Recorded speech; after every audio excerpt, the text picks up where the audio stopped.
Ahí.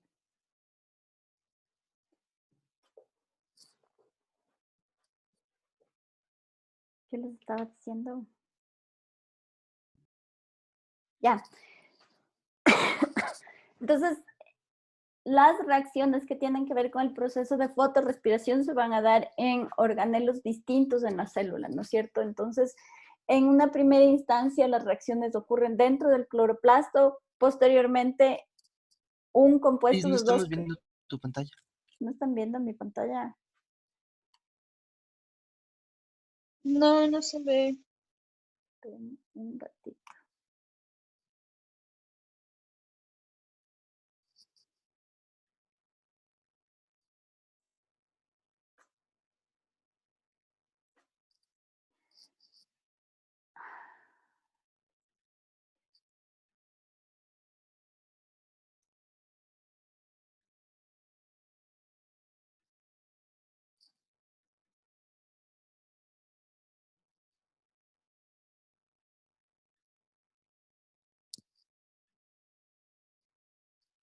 Ahora sí ven esta, ¿no es cierto? Donde está ahorita moviéndose la flechita. Sí, sí se Ya. ve.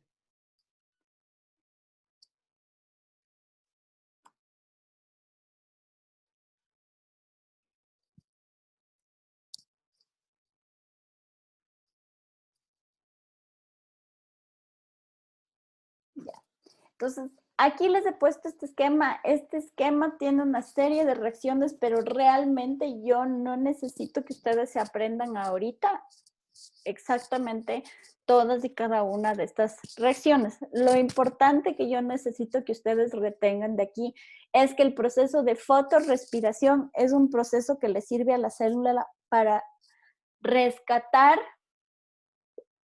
compuestos de 3 carbones que puedan luego ser utilizados para sintetizar al final del día glucosa, ¿no es cierto? Que es la materia prima para obtener energía, ¿ya? Entonces, otra cosa que es importante es que ustedes tienen que saber la diferencia. El ciclo de Calvin-Benson, que es en donde se lleva a cabo, ¿no es cierto?, el proceso, ¿no es cierto?, de fijación de carbono ocurre solamente en el cloroplasto, mientras que estos procesos asociados a la fotorrespiración para recuperar el compuesto de 3 carbonos, que es el gliceraldehído, ¿no es cierto? Ustedes lo van a llevar a cabo utilizando distintos compartimentos, distintos organelos en la célula. Entonces, en la fotorrespiración, ustedes tienen la intervención de cloroplastos, peroxisomas y mitocondrias. Entonces, estos 3 procesos, el pasar, ¿no es cierto?, los sustratos de un organelo a otro, también son procesos que le involucran inversión de energía a la célula, ¿ya?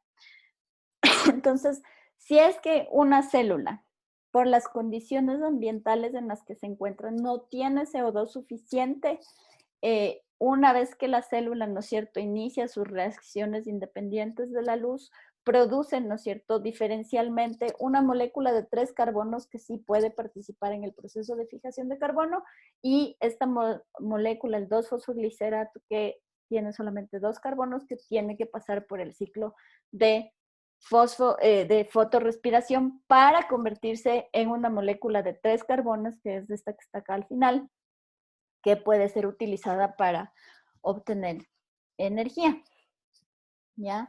Entonces, son las condiciones ambientales las que van a definir si es que la Rubisco funciona, ¿no es cierto? Entonces, como una enzima que fija carbono o una enzima que participa en este proceso de oxigenación. ¿Ya? Entonces, al final del día, la fotorrespiración va a liberar CO2 como producto, como subproducto de las reacciones, y también va a liberar compuestos nitrogenados, ¿ya? Entonces, estos compuestos que se van a formar al final de la fotorrespiración son compuestos que luego la célula puede utilizar de manera, ¿no es cierto?, ya concreta para el proceso de obtención de energía mediante el ciclo de Calvin. El ciclo de Krebs, perdón. Este compuesto de acá se va a ir al ciclo de Krebs. ¿ya? Entonces, si ustedes se fijan, en los pasos intermedios había la presencia de otros aminoácidos que son los que van a intervenir en el aumento, ¿no es cierto?, en la cadena carbonada para pasar de un producto de 2 carbones a un producto de 3 carbones. Entonces, en este caso, el último aminoácido que va a aportar ese carbono final es el que tienen ustedes, la glicina, y al final del día, ¿no es cierto?, también vamos a volver a eliminar un aminoácido más, que es el que luego puede entrar a formar parte de otros procesos que le sirven a la célula para seguir reciclando estos compuestos. No nos vamos a detener mucho aquí y porque no es necesario que sepan todo esto en detalle ahorita, ¿ya? Lo importante es que sepan cuándo se activan, ¿no es cierto?, estos procesos. Entonces, al final, ¿no es cierto?, habíamos visto la clase que la mayoría de carbono orgánico, ¿no es cierto?, que se va a fijar gracias a la fotosíntesis, se fija justamente gracias a la actividad de esta enzima, de la rubisco. Y la proporción que yo les había mencionado es una proporción súper alta, si ya tenemos en cuenta la cantidad de enzima que se sintetiza y la cantidad de carbono que puede fijar, ¿ya? Entonces, esta enzima, la rubisco, tiene la capacidad de, entonces, carboxilar, o sea, de añadir un CO2, ¿no es cierto?, a la ribolosa 1,5-bifosfato para entonces producir 2 moléculas de 3 carbonos y estas 2 moléculas de 3 carbonos son las que luego, ¿no es cierto?, van a continuar el ciclo de Calvin-Benson y al final, ¿no es cierto?, nosotros tenemos el 3-fosfogliceraldehído o si es que lo que se produce oxigenación, ¿no es cierto?, también vamos a obtener este 2-fosfoglicolato que luego se puede reciclar, ¿no es cierto?, por el proceso de fotorrespiración. Entonces, esto básicamente es como el resumen de todo lo que hemos visto hasta ahora. Entonces, todos estos procesos para justamente fijar el carbón o reciclar el carbón son procesos, ¿no es cierto?, que han ido desarrollándose, que han ido evolucionando a lo largo del proceso, ¿no es cierto?, de desarrollo, de evolución de los organismos fotosintéticos y entonces las evidencias que tenemos de eso están presentes, ¿no es cierto?, en algunos organismos súper sencillos. ¿Se acuerdan que en algún momento ya habíamos visto este esquemita, ¿no es cierto?, de que pertenece a una alga fotosintética? Y habíamos visto que en el centro, ¿no es cierto?, de ese cloroplasto grande que tienen, estas algas tienen lo que se conoce como pirenoide, ¿ya? Entonces, todos estos organismos, cianobacterias, algas fotosintéticas, plantas, ¿no es cierto?, van a tener más o menos las mismas enzimas, las mismas estructuras bioquímicas para justamente llevar a cabo estos procesos de carboxilación y oxigenación con ligeras variantes.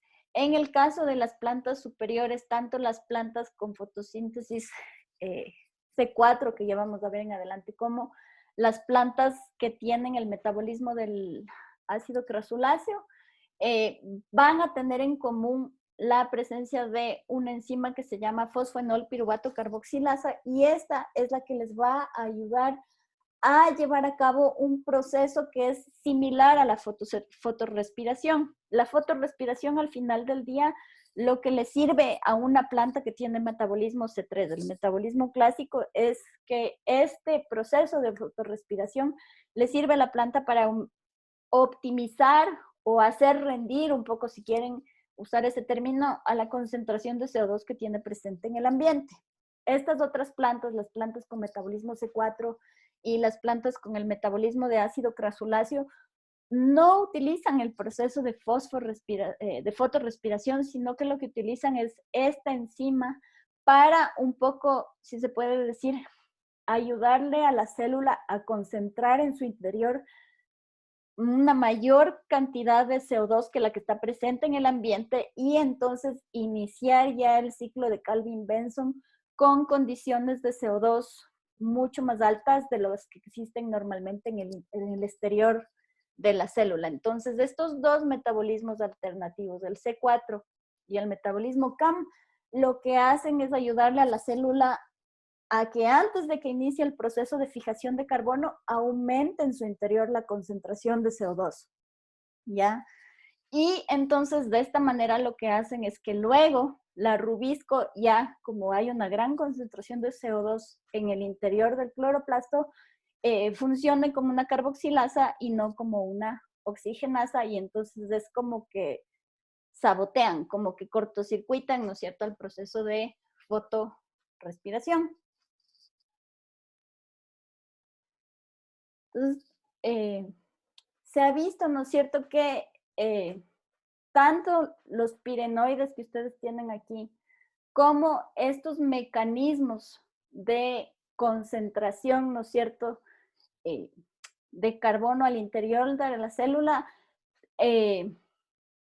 son mecanismos que se tuvieron que desarrollar de manera posterior justamente a el proceso de formación de los cloroplastos. Es un poco evidente, ¿no es cierto? Pero de todas maneras sí hay evidencias, ¿no es cierto?, a lo largo de la línea evolutiva de los organismos fotosintéticos de cuándo fueron dando origen, cuándo se fueron originando estos distintos procesos. Entonces, las evidencias apuntan a que el origen de los cloroplastos precede, ¿no es cierto?, a el tiempo de surgimiento de los metabolismos CAM y C4 y al tiempo de surgimiento, ¿no es cierto?, de los organismos que tienen estas estructuras, los pirenoides.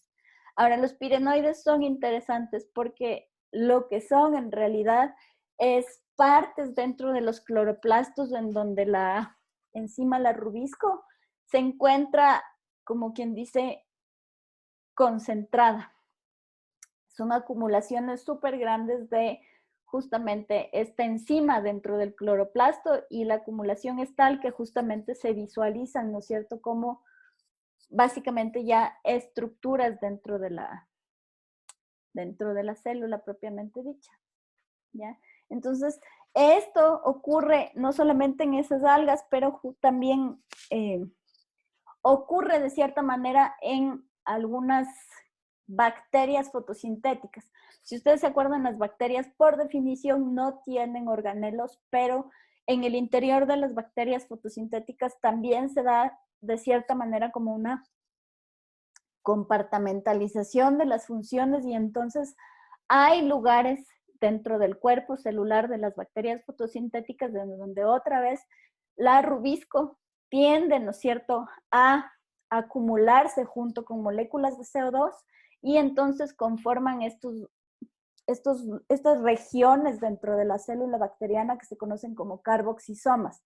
Entonces, no es una región propiamente confinada dentro de una membrana, porque si no ya no estaríamos hablando de una bacteria, pero sí es un lugar específico del citoplasma en donde hay una concentración alta de la enzima más el sustrato, ¿no es cierto?, para justamente poder concentrar, poder aumentar la cantidad de CO2 que está disponible para la enzima, para que ésta no entre en un proceso de oxigenación, sino que empiece a promoverse, ¿no es cierto?, el sitio activo de carboxilación dentro de la,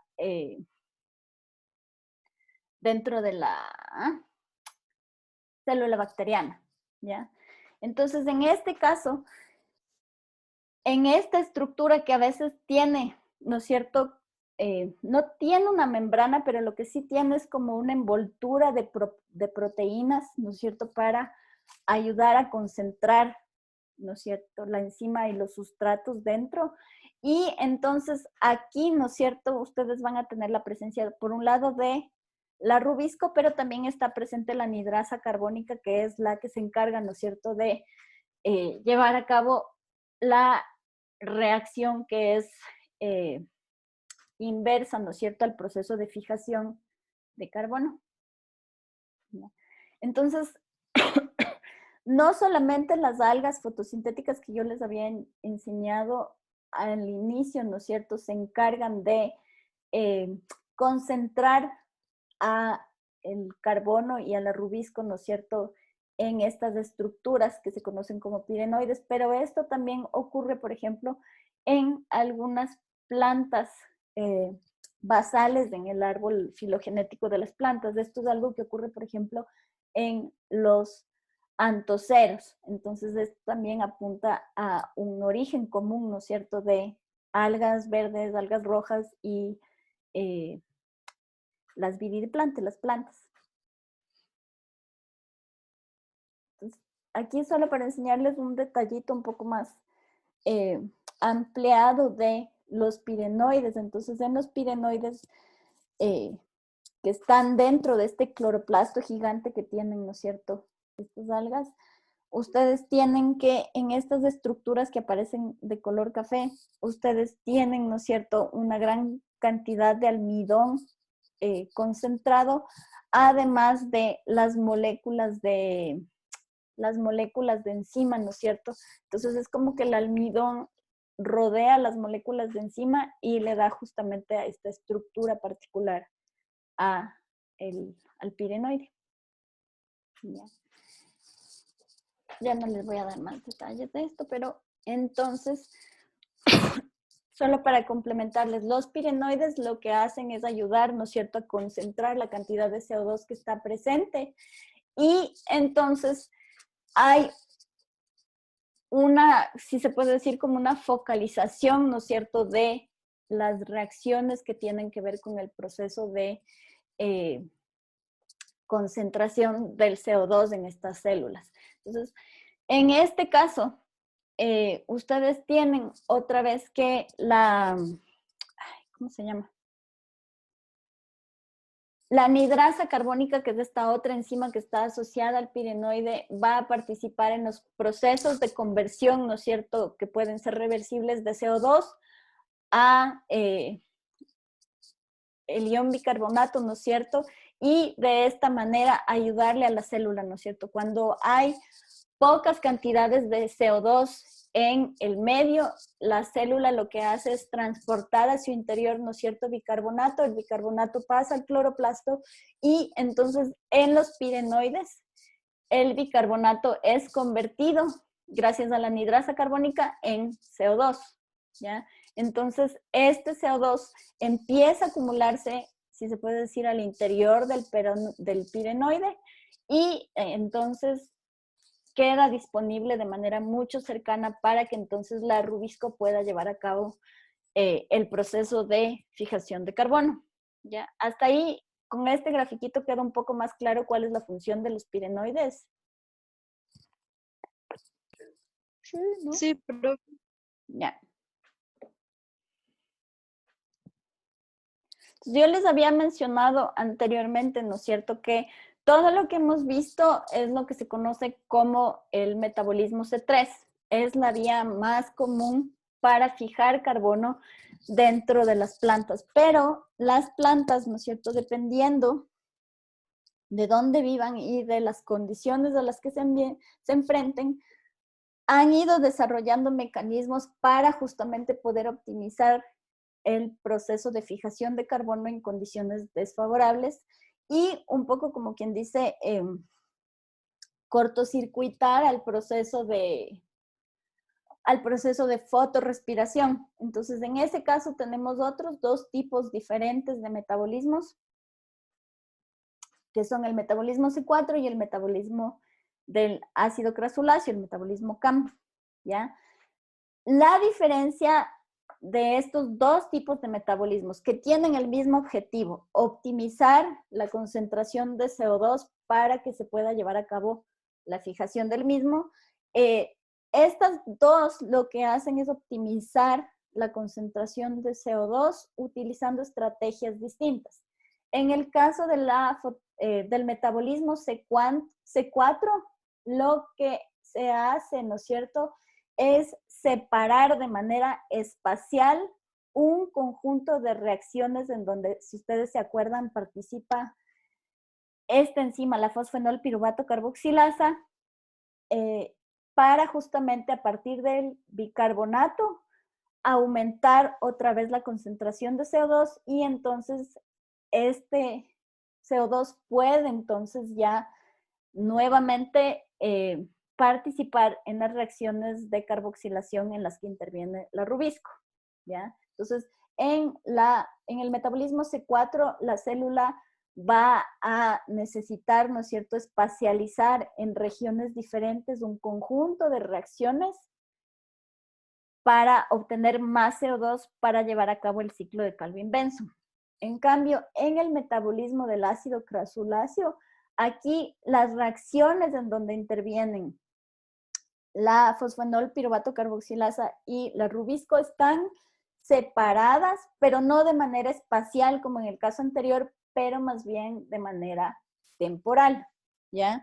Entonces, en el caso del metabolismo CAM, la fosfanol piruvato carboxilasa nuevamente parte, ¿no es cierto?, del bicarbonato como sustrato para aumentar la concentración de CO2.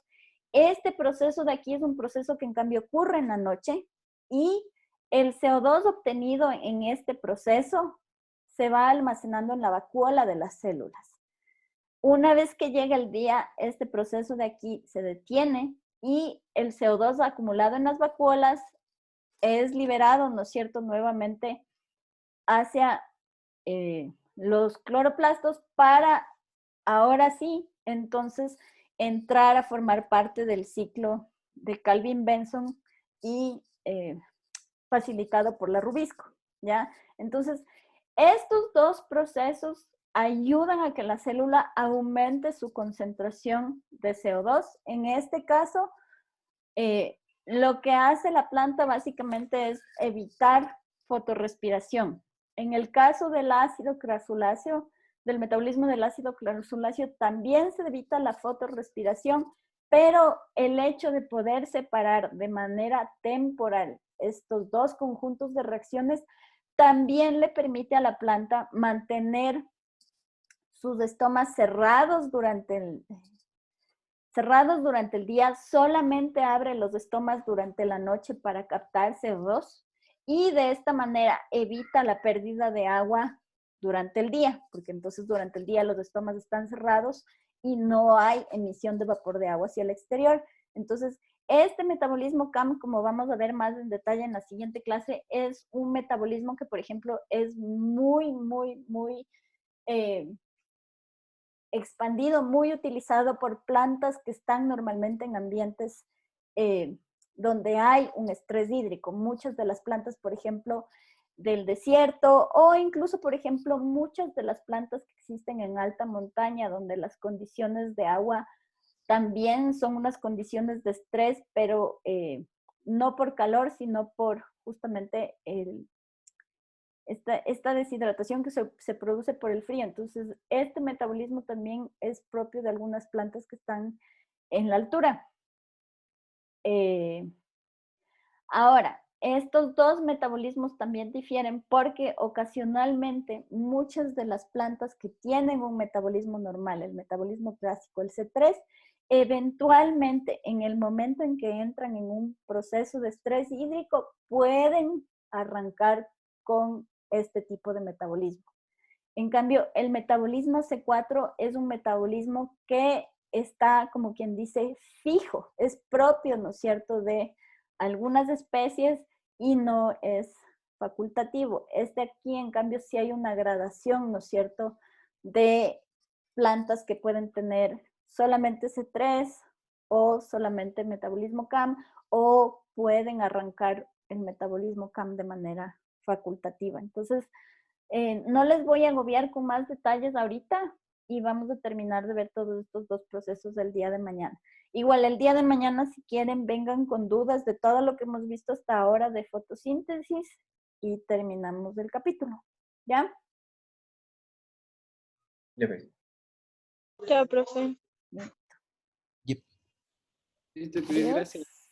Gracias, Pris. Chao. Gracias. Chao.